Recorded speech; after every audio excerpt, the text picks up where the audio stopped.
గతంలో సంగతి కాదు మాకు తెలియదు, కానీ ఇప్పుడు ప్రజెంట్ సెటప్లో పోలీస్ ఆఫీసర్స్ సెటప్లో మాత్రం ఏ రౌడీ యాక్టివిటీని కూడా ఎవరు కూడా ఎంటర్టైన్ చేయడానికి అవకాశం లేదు. ఎందుకంటే అది రాజకీయంగా కానీ ఏదైనా ఇంకో కోణంలో కానీ ఏ రాజకీయ నాయకుడు కూడా రౌడీ షీటర్ని గురించి పోలీసులకు రికమెండ్ చేయరు, చేసినా కూడా వినేది లేదు. ఎందుకంటే సీనియర్ ఆఫీసర్స్ అందరూ మన ఎస్పీ గారు కావచ్చు, ఉన్నతాధికారులు ఎవరైనా కానీ ఎక్కడైనా సరే ఒక ఇన్సిడెంట్ జరిగితే అది నార్మల్గా జరిగిన సంఘటన, దాంట్లో ఎవరైనా రౌడీ షీటర్ భాగస్వామి ఉందా లేదా అని స్పెషల్ బ్రాంచ్ ద్వారా పరిశీలిస్తున్నారు.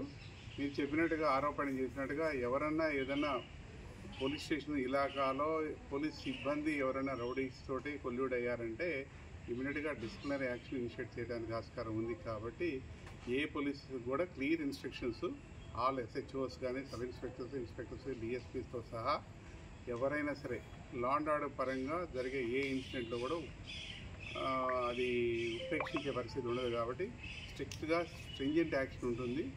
అలానే మీరు చెప్పారు, ఆరోపణ చేశారు ఒక వర్గం అనేది లేదు. రౌడీ షీటర్స్ అందరూ కూడా అన్ని వర్గాల్లో ఉన్నారు, అందరిలో ఉన్నారు.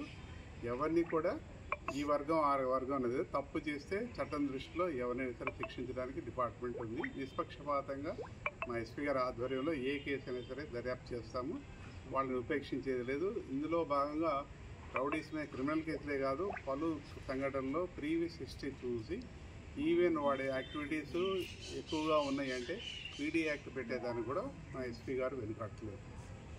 సార్, ఏళ్ల తరబడి కొంతమంది జీడీలు కానీ హోంగార్డులు కానీ ఉన్నారు కదా సార్, వాళ్ళ పరిస్థితి లేదు సార్. జీడీ అనేది లేదు బాబు, అలాంటి డెఫినేషన్ మా దగ్గర లేదు. ఎందుకంటే పోలీస్ స్టేషన్లో జీడీ వ్యవస్థ అనేది ఉండదు.